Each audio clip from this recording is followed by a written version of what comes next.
નમસ્કાર દોસ્તો, જય હિન્દ દોસ્તો. ગૌણ સેવા દ્વારા MSW એટલે કે સોશિયોલોજી અને સોશિયલ વર્ક કરેલા હોય એવા તમામ ઉમેદવારો માટે ભરતી જાહેર થઈ છે. મેડિકલ સોશિયલ વર્કરની આ ભરતી છે. આ ભરતીના ફોર્મ એ બસ હવે ટૂંક જ સમયમાં એ ભરાઈ જશે. તો હવે એનો સિલેબસ અને એની પરીક્ષા પદ્ધતિ ઉપર એક નજર ચોક્કસથી કરી લઈએ. તો ગૌણ સેવા દ્વારા આ જે ભરતી છે મેડિકલ સોશિયલ વર્કરની, જેની અંદર વાત કરીએ તો 5/12 સુધી એટલે કે 5 ડિસેમ્બર સુધી ફોર્મ ભરાશે. 21 તારીખથી આના ફોર્મ ભરાવાના શરૂ થઈ ચૂક્યા હતા. ટોટલ 46 જગ્યા છે અને આ 46 જગ્યાની અંદર તમે જોશો તો મહિલાઓ માટે અને ભાઈઓ માટે બંને માટે અનામત જગ્યાઓ છે. તો આની વય મર્યાદા 18 વર્ષથી લઈ અને 37 વર્ષ સુધીની તો વય મર્યાદા છે. અને આ વય મર્યાદામાં છૂટછાટ તો મળવા પાત્ર છે. પણ હા, એક વસ્તુ છે કે 5 ડિસેમ્બર સુધી, અત્યારે જ્યાં સુધી નવું કોઈ અપડેટ નથી આવ્યું ત્યાં સુધી ફોર્મ ભરાવાના આ 5 ડિસેમ્બર સુધી છે. 46 જગ્યા છે. 5 વર્ષ સામાન્ય કેટેગરીની મહિલાઓને છૂટછાટો આ બધી 5 વર્ષ સુધી મળે. એટલે વિચાર કરો, 37 + 5 સામાન્ય કેટેગરીના પુરુષ ઉમેદવારોને છૂટછાટ નહીં મળે, પણ મહિલાઓને છૂટછાટ મળશે. અને અનામત કેટેગરીના પુરુષો અને મહિલાઓ છે એમને આ સરકારશ્રીના ધારાધોરણ મુજબ એ છૂટછાટો છે મળવા પાત્ર રહેશે. પગાર ધોરણ ખૂબ સારું છે. 5 વર્ષ સુધી 49,600 રૂપિયા, એટલે આ એક પ્રકારે સુપર ક્લાસની જે ભરતી કહેવાય.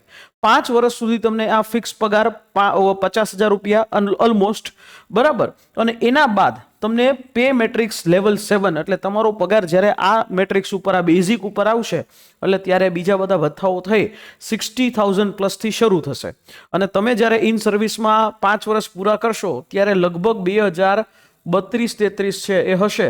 અને ત્યારે આપણા આખા ભારતમાં 8મું જે પગાર પંચ છે એ 8મું પગાર પંચ બરાબર, એ 8મું પગાર પંચ લાગુ થઈ ગયું હશે. તો એ સૌથી મોટો ફાયદો રહેશે. બીજું કે બીજા કોઈ વ્યક્તિઓ છે તમારા કોમ્પિટિશનમાં આવશે જ નહીં. કોણ આવશે?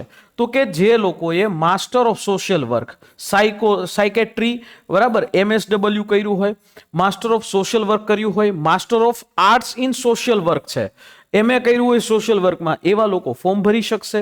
અને આની જે પરીક્ષા પદ્ધતિ છે એ કંઈક આવી છે દોસ્તો. આની પરીક્ષા પદ્ધતિમાં તમે જોશો તો 210 માર્કની છે. આ એક ટેકનિકલ ભરતી છે.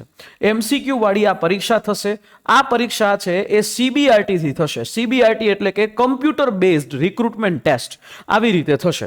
તો આ જે પરીક્ષા થશે CBRT થી કમ્પ્યુટર બેઝડ રિક્રુટમેન્ટ ટેસ્ટ, જેની અંદર 2 પાર્ટ હશે. એક પાર્ટ હશે પાર્ટ A અને પાર્ટ B. પાર્ટ A હશે જે મેથ્સ અને રીઝનિંગ હશે, જે અત્યારે તમામ ગૌણ સેવાની ભરતીમાં કમ્પલસરી થઈ ગયું છે. મેથ્સ રીઝનિંગ છે એના 30-30 માર્ક હશે. અને પાર્ટ B ની અંદર ભારતનું બંધારણ, કરંટ અફેર્સ અને ગુજરાતી ઇંગ્લિશ કોમ્પ્રિહેન્શન જે 30 માર્કનું અને 120 માર્કનું સોશિયોલોજી, આ ભરતીને લગતું આખું વિષય જ્ઞાન છે એ પૂછાશે. તો આ રીતે ટોટલ 150 માર્ક થશે. હવે તમારે આ 60 માર્કમાંથી પણ 40% માર્ક પાર્ટ એમાં લઈ આવવા પડશે અને 150 માર્કમાંથી પણ 40% માર્ક લઈ આવવા પડશે. તો જ તમારું નામ છે મેરિટ લિસ્ટની અંદર આવશે. અને કુલ ભરતીના 2 ગણા ઉમેદવારો જે આના માટે સિલેક્ટ થશે. આના માટે નેગેટિવ માર્કિંગ પણ 0.25 છે. 3 કલાકનો સમય એ આપવામાં આવશે આખી પરીક્ષા માટે. જો વાત કરી લઈએ આપણે આ સિલેબસની અંદર, તો આ જે ભાગ A એટલે કે પાર્ટ A છે 60 માર્કનો, એનો સિલેબસ આવો કંઈક છે. તમને આખું ટોપિક વાઇઝ જે છે એ વાત છે કે ઉંમર સંબંધિત પ્રશ્નો હશે, વેન આકૃતિ હશે, દ્રશ્ય આધારિત તાર્કિક પ્રશ્નો હોય, તમને આપ્યું હોય દ્રશ્ય અને એના ઉપરથી તમારે પ્રશ્નોનો જવાબ આપવાનો હોય, લોહીના સંબંધ હોય, તાર્કિક અંકગણિત હોય, માહિતીનું અર્થઘટન હોય, માહિતીની પ્રાપ્યતા એટલે માહિતી આપી હોય એમાંથી તમારે જવાબ આપવાનો હોય. પછી આ જે મેથ્સ કહી શકાય આ 30 માર્ક એના, અને આ 30 માર્કની અંદર સિમ્પલ આ બધા ટોપિક છે એ પૂછાશે. સંખ્યા પદ્ધતિ, સાદુરૂપ, બીજગણિત, સમાંતર શ્રેણી, સમગુણોત્તર શ્રેણી, સરેરાશ, ટકાવારી, નફો ખોટ, ગુણોત્તર અને પ્રમાણ, ભાગીદારી, સમય, કાર્ય, આ બધા પ્રકારના ટોપિક છે એ આમાં પૂછાશે. એટલે આ 60 માર્ક થયા. હવે આ 60 માર્ક છે, આમાંથી તમારે 40% માર્ક લઈ આવવા ફરજિયાત, એટલે 24 માર્ક આવવા જ પડે. જો 24 માર્ક અહીંયા આવ્યા એના પછી પાર્ટ બી માં પણ 40% માર્ક આવવા જોઈએ. પાર્ટ બી છે તો એમાં 150 માર્ક છે, જેમાં ભારતનું બંધારણ 10 પ્રશ્નો હશે 10 માર્કના. આ 10 માંથી દરેક ટોપિકમાંથી એક એક પ્રશ્ન હશે એમ માની લેવાનું. પછી કરંટ અફેર આવે 10 પ્રશ્નો. કરંટ અફેર્સ જે છેલ્લા 6 મહિનાનું કરવાનું, જ્યારે તમારી પરીક્ષા હશે એના આગલા 6 મહિના, એટલે તમારી પરીક્ષા આની સંભવિત જે છે એ માર્ચ 2026 ની અંદર આવી શકે માની લ્યો, તો તમારે એટલીસ્ટ 6 મહિનાનું કરંટ અફેર્સ છે એ આની અંદર કરવાનું. અને ગુજરાતી ઇંગ્લિશ કોમ્પ્રિહેન્શન પેરેગ્રાફ આપ્યું હોય એમાંથી 5 પ્રશ્નોના જવાબ છે એ તમારે આપવાના. આ રીતે થશે. જો વાત અહીંયા આખી 120 પ્રશ્નો, સૌથી મહત્વનું અને મોસ્ટ આઈએમપી, આ મોસ્ટ જે આઈએમપી છે એની અંદર 120 માર્ક છે, 120 પ્રશ્નો થશે. કઈ રીતે થશે? સામાજિક કાર્યના 20 માર્ક, આરોગ્ય અને રોગોના ખ્યાલના 20 માર્ક, સંદેશા વ્યવહાર અને પરામર્શના 20 માર્ક, આરોગ્ય સંભાળ પ્રથાઓના 15 માર્ક, સરકારી કાર્યક્રમો અને યોજનાના 20 માર્ક, સંશોધનના 10 માર્ક, મેડિકલ સોશિયલ વર્ક અને મલ્ટીડિસિપ્લિનરી જે વિષયો છે એના 15 માર્ક. આ રીતે થશે. સામાજિક કાર્યોની અંદર તો એના 20 માર્ક કઈ રીતે શું આવશે આ એની આખી વાત, બરાબર. પછી આરોગ્ય અને રોગોનો ખ્યાલ, તો આ એનો આખો ટોપિક, એમાં શું શું આવશે એની આખી વાત છે એ તમને કીધી છે. એવી રીતે સંદેશા વ્યવહાર અને પરામર્શ, તો સંદેશા વ્યવહાર અને પરામર્શમાંથી શું શું આવશે તો આ આખા એના ટોપિક છે. દોસ્તો આની જે પીડીએફ છે એ અમારી ટેલિગ્રામ ચેનલ ઉપરથી તમને ચોક્કસથી મળી જશે. પણ પરામર્શની પ્રક્રિયા, બરાબર, પરામર્શની તકનીકો, અને જો તમે આના વિશેના ફ્રી સિરીઝ તમે ઈચ્છો છો તો ચોક્કસથી નીચે કોમેન્ટ બોક્સમાં free series, free YouTube series લખજો, તો અમારા ફેકલ્ટીઝ છે તમારા માટે ફ્રી સિરીઝ છે એ પણ આયોજિત કરી દેશે. આરોગ્ય સંભાળ અને પ્રથાઓ, તો એમાં આ બધા ટોપિક છે. સમુદાય શું છે, આરોગ્ય સંભાળ માટેની સરકારી વ્યવસ્થા શું છે, અર્બન હેલ્થ સેન્ટર છે, પીએચસી સેન્ટર છે, આ શું કહેવાય. પછી એના ઉપરના સરકારી કાર્યક્રમો અને યોજનાઓ, અલગ અલગ જે આરોગ્ય ઉપર ચાલતી સરકારી યોજનાઓ છે આ એના ઉપરના ક્વેશ્ચન્સ છે એ પૂછી શકાય. રાષ્ટ્રીય પોષણ કાર્યક્રમો છે એ પૂછી શકાય. ચેપી રોગો છે એ પૂછી શકાય, બરાબર. બિનચેપી રોગો છે તો એ બિનચેપી રોગોના આ ટોપિકો છે ને આના ઉપર તમારે એની સમજ અને એમાંથી પ્રશ્ન છે એ તમને આવશે. સંશોધન રિસર્ચ, તો રિસર્ચ વર્કની અંદર આટલી વસ્તુનો ટોપિક તમને પૂછાય. તબીબી સામાજિક કાર્ય અને બહુવિધ શિસ્ત મલ્ટીડિસિપ્લિનરી, તો એના 15 માર્ક આવે અને આ વસ્તુનું એની અંદરના આખા ટોપિક છે, બરાબર.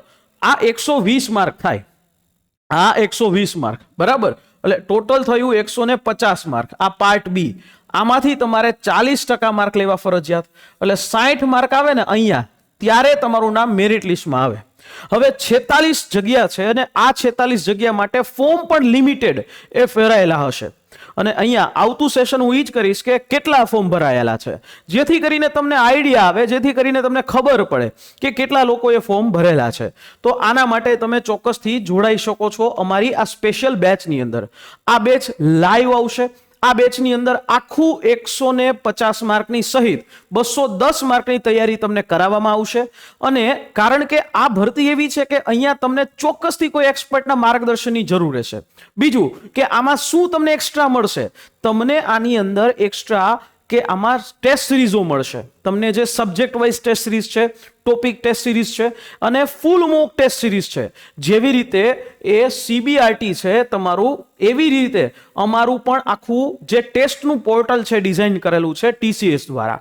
એટલે TCS દ્વારા જે છે એટલે એનો લાભ તમને મળશે. એના જેવું જ તમે ઘર બેઠા પ્રેક્ટિસ કરી શકો છો અને તમારા અકોર્ડિંગ જે તમે કામગીરી કરી શકો છો. તો આશા રાખીએ આ માહિતી સમજાઈ હશે. અને આની સાથે સાથે મેડિકલ સોશિયલ વર્કરની અમારી આ બેચ છે એ લેવા માટે અને ડિસ્કાઉન્ટ માટે કોલ કરી શકો છો 9429077607. આની ઉપર કોલ કરીને સમગ્ર માહિતી લઈ શકો છો. અને આ મેડિકલ સોશિયલ વર્કરની અંદર તમારું નામ ચોક્કસથી આવી શકે છે અને એના માટે અમે મહેનત કરશું અને તમારે એ પ્રકારે મહેનત જે છે કરતી જવાની છે. કારણ કે અર્જુન છે, અર્જુનના પણ સારથી છે એ ભગવાન શ્રી કૃષ્ણ હતા, એમ તમારા સારથી પણ અમે લોકો છીએ કે જે તમને શું કરવું ને શું ન કરવું એની ખબર પાડે. આશા રાખીએ આ માહિતી સમજાઈ હશે. અને જો તમે આના ઉપર સિરીઝ ઈચ્છો છો તો ચોક્કસથી ફ્રી યુટ્યુબ સિરીઝ લખીને કરી દેજો, બરાબર. ફરી પાછા મળીશું નેક્સ્ટ સેશનની અંતર્ગત. ત્યાં સુધી મને રજા આપશો. જય હિન્દ, જય ભારત.